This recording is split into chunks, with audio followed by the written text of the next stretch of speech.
Evet arkadaşlar, bir reaktörde Gratiola viscidula yapıyoruz çalışmamız. Da başlık değiştiriyoruz. Ne koyuyoruz yine başlığın ismini? Bir reaktörde Gratiola viscidula çoğaltamıyoruz koyuyoruz arkadaşlar.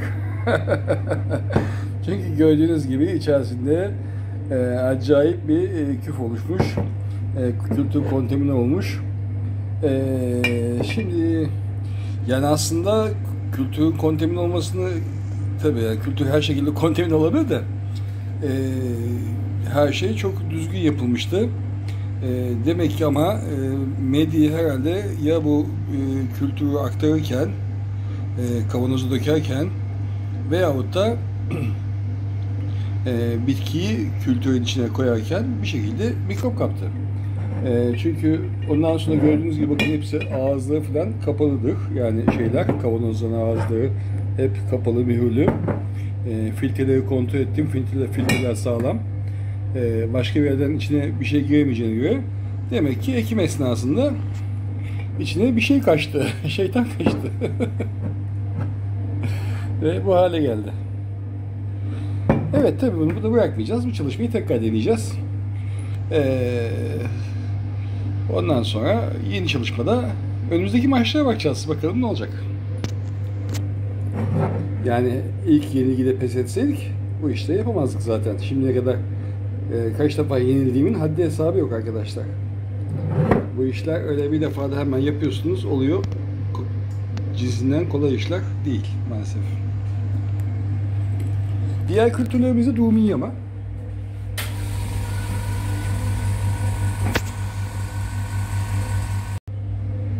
Bakın burada Hydrocotyl Siptopioides var arkadaşlar.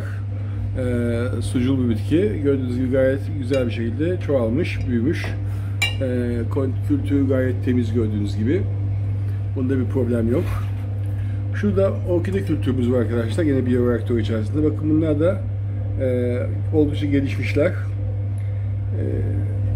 Şöyle göstermeye çalışayım.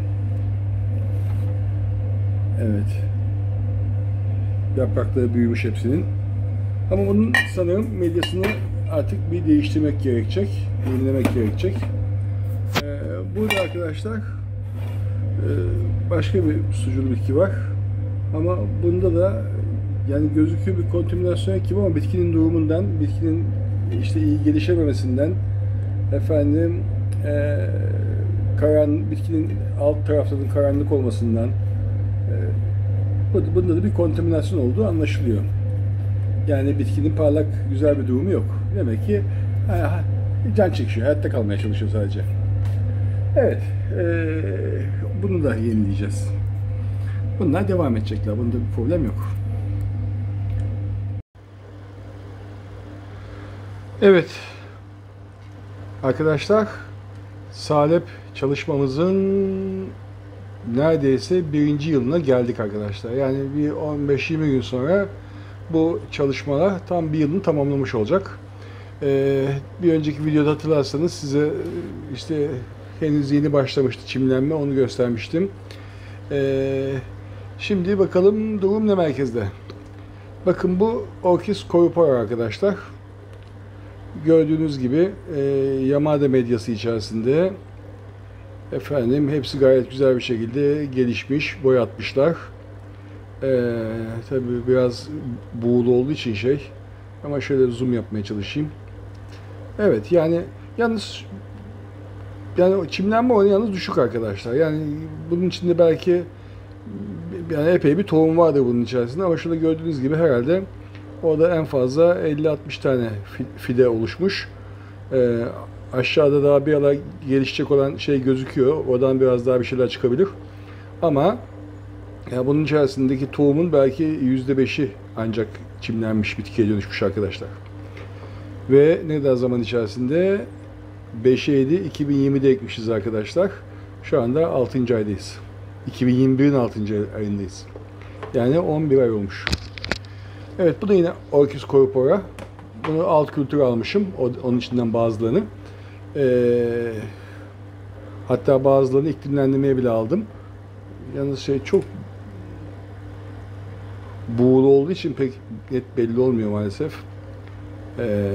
Bunlar da gayet güzel gelişmiş. Hatta şöyle bir şey var arkadaşlar. Boylarının ufacık olduğuna bakmayın. Altlarında küçük küçük salep şeyleri bile oluşturmuşlar. Salep yumruları bile oluşturmuşlar. Bir tanesininki hatta yaklaşık 200 santim olmuştu.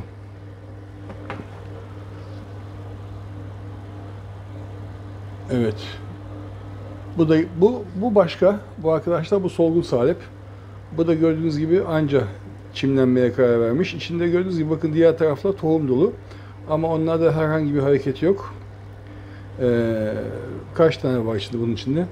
Gördüğünüz gibi arkadaşlar 5-6 tanesi ancak çimlenmiş ve bitkiye dönüşmeye başlamış. Diğerleri de hiçbir şey yok. Demek ki diğer tohumlar ölüymüş arkadaşlar. Bu da yine aynı şekilde. Bakın içerideki medyanın üstündeki şeyleri görüyorsunuz, tohumları görüyorsunuz. Ama onlarda hiçbir gelişme yok. Kaç tane, içinde 3-5 tane bir tohum çimlenmiş. Diğerlerinde bir şey yok. Bu neymiş? Bunun cinsi neymiş? Balya'ymış arkadaşlar bu. Balya. Evet. Şimdi bunun dışında yukarıda hala bekleyenler var. Bunlar burada beklemeye devam ediyorlar hala. Neredeyse birinci yıllarını tamamladılar. Beklesinler bakalım. Bir de tabii buzdolabında bekleyenler var arkadaşlar. Onlarda da soğuk atlatma yapıyoruz. Bakın burada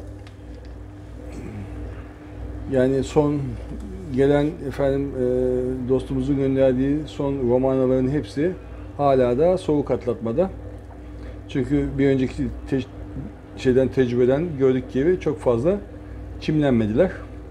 Bir de bu şekilde deneyelim dedik farklı medyalar içerisinde. Evet. Bunun dışında bir kısmında iklimlendirme yaptım. Başladım. Ona da bakalım. Evet bakın gördüğünüz gibi şunlar yine kültürden çıkarttığım salepler arkadaşlar. Şurada bakın. Şöyle göstereyim size. Demin 200 santim dedim ama bayağı bir atmışım arkadaşlar. Demek bir santim filanmış. Evet. Bakın bunda da var. Ya bununki daha büyükmüş. Acaba bunu mu referans aldım? Bakın. Gördüğünüz gibi yani bitki daha ufacık ama altında şey var arkadaşlar. Altında yumu yapıyor yani. Yani çok enteresan bir bitki. Evet. Şimdi bunu da şey yapacağız. Bakalım iklimlendirmesini inşallah yapacağız. Ondan sonra saksı ortamını alacağız.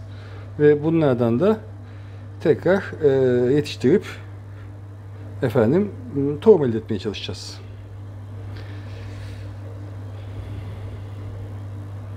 Evet.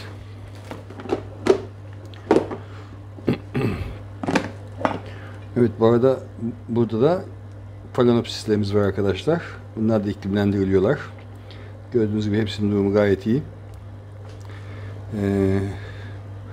Bu şekilde birkaç tane şeyim var arkadaşlar. İklimlendirme kabım var.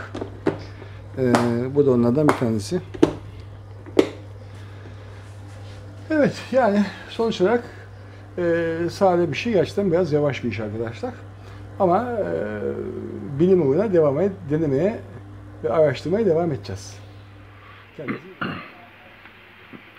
Evet arkadaşlar bu buhar üstüne yaptığımız alt kültürü alma çalışması görünüşe göre başarısız olmuş gözüküyor. Gördüğünüz gibi kültür içerisinde kontaminasyon var.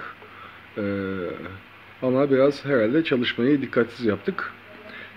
Şimdi bu metodu tekrar doğruluğunu, çalışırlığını ispat etmek açısından tekrar yapacağız ve sonuca tekrar bakacağız.